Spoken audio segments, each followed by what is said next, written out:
Hello everyone, I hope you all are doing good in your studies. तो welcome है इस channel पे आपका। आज से हम कर रहे हैं ईएसआईसी की जो प्रिपरेशन स्टार्ट। जो बच्चा ईएसआईसी का पेपर जो है उसके लिए प्रिपेयर कर रहा है, चैनल को सब्सक्राइब कर लीजिए एंड वीडियो को लाइक कर दीजिए एंड शेयर कर दीजिए। जो बच्चा ईएसआईसी स्टाफ नर्स के एग्ज़ाम की प्रिपरेशन कर रहा है। आज है लास्ट डे फॉर्म फिलिंग का और आज से ही हम ईएसआईसी की जो क्लासेस है एमसीक्यूज़ की वो स्टार्ट कर रहे हैं। ईजी से लेकर टफ तक चलेंगे, आराम से चलेंगे। एंड उससे पहले आप रेगुलरली ये जब भी आप वीडियो देखने बैठे अपना कॉपी पेन साथ में लेके बैठे, बिकॉज बहुत सी एडिशनल चीज़ें मैं आपको साथ इसकी करवाने वाली हूँ। अगर कोई भी बच्चा जुड़ना चाहता है मेरे साथ, ईएसआईसी का फुल जो है प्रिपरेशन करना चाहता है, कर सकता है। ईएसआईसी का बैच जो है वो स्टार्ट हो चुका है। 7973244089 पे कॉल या फिर मैसेज करके ईएसआईसी का बैच 1499 में लाइव एंड रिकॉर्डेड बैच रहने वाला है। इसी में ही आपको टॉपिक्स, साथ ही में एमसीक्यू, साथ ही में test series and everything doubt classes इसी में ही आपको मिलने वाला है। लाइव भी होगा, रिकॉर्डेड भी मिलेगा आपको।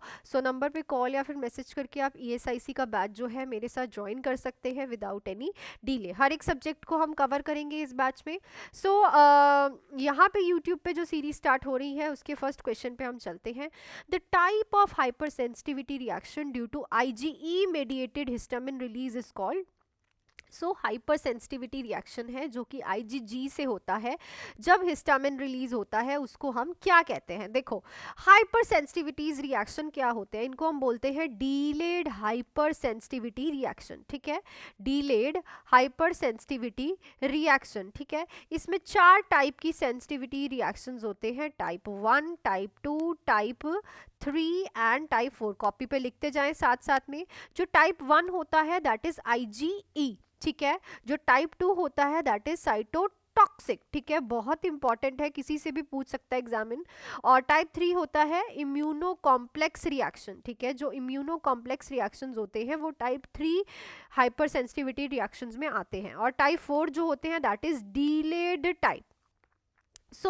अब ये अगर आपको पता है तो आप लिख सकते हो आईजीई जो है वो क्या है, टाइप 1 हाइपर सेंसिटिविटी रिएक्शन। इसका जो राइट ऑप्शन रहेगा इज ऑप्शन नंबर 2। ठीक है, टाइप 1 रिएक्शन है आईजीई हाइपर सेंसिटिविटी रिएक्शन। ठीक है, चलो नेक्स्ट पे चलते हैं। इनको लिख लीजिएगा, 3 तरह के ये हाइपर सेंसिटिविटी रिएक्शन होते हैं। नेक्स्ट क्वेश्चन है, in the diagnostic statement excess fluid volume related to decrease venous return as manifestation by lower extremity swelling, the etiology of the problem is. ये जो डायग्नोस्टिक स्टेटमेंट आपको दे रखी है यहाँ से लेके यहाँ तक कि एक्सेस फ्लूइड वॉल्यूम है, बहुत ज़्यादा फ्लूइड वॉल्यूम है बॉडी में क्योंकि वीनस रिटर्न जो है वो कम हो गया है। और पता कैसे चला है हमें, एविडेंट कैसे हुआ है, लोअर एक्सट्रीमिटीज़ में स्वेलिंग है। तो इसके पीछे इटियोलॉजी क्या है, इसके पीछे जो है प्रॉब्लम रीज़न क्या है? इडियोपैथिक है, excess fluid volume, oedema, decreased to venous return. अब देखो क्वेश्चन में से ही आपको आंसर मिल जाएगा, अगर आप ध्यान से क्वेश्चन पूछोगे आपको पता चल जाएगा। इसका रीजन क्या लिखा था यहाँ पे, रिलेटेड टू डिसीज कंडीशन कौन सी है, डिक्रीज्ड वीनस रिटर्न। तो जो आंसर रहेगा that is your decreased venous return. ये होते हैं कॉम्प्लिकेटेड क्वेश्चंस। ठीक है, जो आपको कंफ्यूज करते हैं। क्वेश्चन को ध्यान से पढ़ो, उसके बाद अपने एमसीक्यू पे जाओ। ठीक है ना, इसी में ही लिखा था कि डिजीज कंडीशन क्या है, इटियोलॉजी मतलब इसका रीजन क्या हो सकता है। क्या रीजन है, decreased venous return. Option number 4 रहेगा। नेक्स्ट है, देखो ईएसआईसी का एग्जाम आता इजी है बट इसको हल्के में नहीं लेना, बिकॉज ये इजी क्वेश्चन में ही ऐसे क्वेश्चंस डालता है कि आपका इंटेलेक्चुअल लेवल चेक करने के लिए कि आप कैसे इस क्वेश्चन को आंसर करते हो। नेक्स्ट है, the professional value of nursing that describe the right of self determination is called. ये कौन सी वैल्यू होती है जिसमें सेल्फ डिटर्मिनेशन का राइट डिस्क्राइब किया जाता है? Dignity, autonomy, integrity, all of the above. It's autonomy, ये तो आपने पढ़े होंगे। ठीक है, डिग्निटी क्या होता है कि एक अपने प्रोफेशन की डिग्निटी मेंटेन करके रखना, एक एथिक मेंटेन करके रखना। ठीक है, and all of the above इसका आंसर नहीं आना था, तो आंसर इज ऑटोनॉमी। नेक्स्ट है, neuroleptic drugs are also known as, जो न्यूरोलेप्टिक ड्रग्स है उनको और भी क्या बोलते हैं, hypnotic, anti epileptic, anti psychotic, anti depressants, तो they are also known as anti psychotic. Anti psychotic को हम एक और नाम से बोला जाता है, ठीक है ना, एंटी साइकोटिक को न्यूरोलेप्टिक भी बोलते हैं, एक और नाम से बुलाया जाता है, वो नेम क्या है वो आप मुझे कमेंट सेक्शन में लिख के बताओ। 3 नाम है इनके, न्यूरोलेप्टिक, एंटी साइकोटिक और एक और नाम है, ठीक है। किन पेशेंट्स को दी जाती है, साइकोटिक डिसऑर्डर वाले पेशेंट्स को हम ये ज़्यादातर देते हैं, ठीक है। सो आप मुझे लिख के बताओ कि इसका थर्ड नाम क्या है कमेंट सेक्शन में, ठीक है ना। अब साइकेट्रिक जब आपने की होगी तो 2 तरह के डिसऑर्डर्स के होंगे, न्यूरोटिक एंड साइकोटिक, ठीक है। न्यूरोटिक डिसऑर्डर्स क्या होते हैं, जब नर्वस सिस्टम में कोई प्रॉब्लम आती है, ठीक है, जैसे कि नर्वस सिस्टम के सेल्स वीक हो रहे हैं तो डिलीरियम हो गया, डिवेंशिया हो गया। साइकोटिक क्या होती है कि उनके जो न्यूरोट्रांसमिटर्स हैं उनमें कोई फंक्शन, उसमें कोई प्रॉब्लम आ गई, इनसाइट मिसिंग हो गई, ठीक है। So these are the psychotic. 2 तरह की प्रॉब्लम्स आपने पढ़ी होंगी। सो न्यूरोलेप्टिक ड्रग्स हम साइकोटिक पेशेंट्स को देते हैं, ठीक है। इनका थर्ड नाम फटाफट से कमेंट सेक्शन में लिखो। नेक्स्ट है the mention of health concerned with proper biological function is called as. तो ये लो कम्युनिटी का क्वेश्चन आ गया कि ऐसी कौन सी डिमेंशन है हेल्थ की जो कि प्रॉपर बायोलॉजिकल फंक्शंस होते हैं, कंसर्न रखती है उसके बारे में। फिजिकल डिमेंशन, मेंटल, स्पिरिचुअल या फिर social. So it's a physical dimension जो कि आपके बायोलॉजिकल फंक्शंस की, जो आपका बॉडी के अंदर फंक्शन चल रहा है, that is your biological function के लिए 4 डिमेंशंस है ना हेल्थ की, फिजिकल, मेंटल, ऐसे लिखी जाती है, physical, mental, spiritual and social. So जो फिजिकल हेल्थ होती है ये बायोलॉजिकल फंक्शंस देखती है, ठीक है। So the right option is option number 1। Next पे चलते हैं, lactational amenorrhoea act as a contraceptive method as. So ये तो पता है सबको कि ब्रेस्ट फीडिंग जो है वो एज अ कॉन्ट्रासेप्टिव काम करती है, ठीक है ना, पर कैसे करती है ये नहीं पता होगा। कि प्रिवेंट करती है स्पर्म की एंट्री को, स्पर्मिसाइडल एक्शन करती है, प्रिवेंट करती है इम्प्लांटेशन, प्रिवेंट करती है ओव्यूलेशन। एमेनोरिया, एमेनोरिया मतलब पीरियड्स अभी नहीं आ रहे, मेंसेस अभी नहीं आ रहे, तो इट मीन्स वहाँ पे ओव्यूलेशन ही नहीं हो रही। तो लैक्टेशनल एमेनोरिया में ओव्यूलेशन ही नहीं होती, तो that is called preventing ovulation के थ्रू ये एज अ कॉन्ट्रासेप्टिव मेथड काम करती है, क्योंकि अगर ओव्यूलेशन होगी तभी कंसीव होगा, तभी फर्टिलाइजेशन होगी। बट एमेनोरिया है, ओव्यूलेशन ही नहीं होगी, जब मेंसेस सर्कल ही नहीं चल रहा, साइकिल ही नहीं चल रहा, तो ओव्यूलेशन नहीं होगी, तो मदर को एज अ ये कॉन्ट्रासेप्शन काम करेगी। और इससे क्वेश्चन भी आता है, ब्रेस्ट फीडिंग के लिए बेस्ट कॉन्ट्रासेप्शन कौन सा होता है, पीओपी, प्रोजेस्ट्रॉन, लिख लो इसको, प्रोजेस्ट्रॉन ओनली पिल, ठीक है। पीओपी जो है बेस्ट कॉन्ट्रासेप्टिव मेथड जो है मदर यूज कर सकती है during the breast feeding, hormonal जो है इसमें यूज कर सकती है प्रोजेस्ट्रॉन। सो नेक्स्ट है, which of the following below is a confirmed indication of pregnancy. अब प्रेगनेंसी की कंफर्म इंडिकेशन क्या है, 3 तरह के साइंस होते हैं, एक होते हैं प्रिजम्पटिव, एक होते हैं प्रोबेबल, ठीक है, और एक होते हैं पॉजिटिव, ठीक है। पॉजिटिव तो वो आ गए जिसमें आपको पता चल गया कि 100% श्योरिटी है कि मदर प्रेग्नेंट ही है।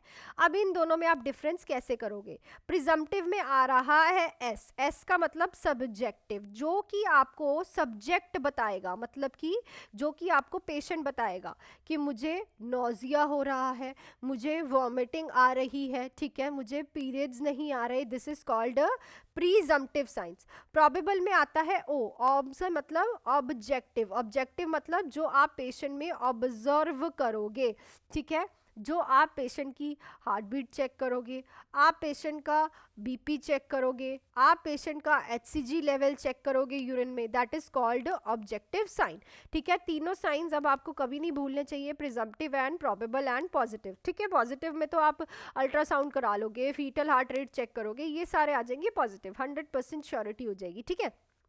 सो कंफर्म्ड प्रेगनेंसी की indication, amenorrhoea, foetal heart in ultrasound, beta HCG level, nausea and vomiting. So it's a foetal heart in ultrasonography. Amenorrhoea तो पेशेंट खुद आके बताएगा, so it's a presumptive sign, subject आके बताएगा आपको, आपको खुद से थोड़ी पता चलेगा कि उसको मेंसेस नहीं आ रहे।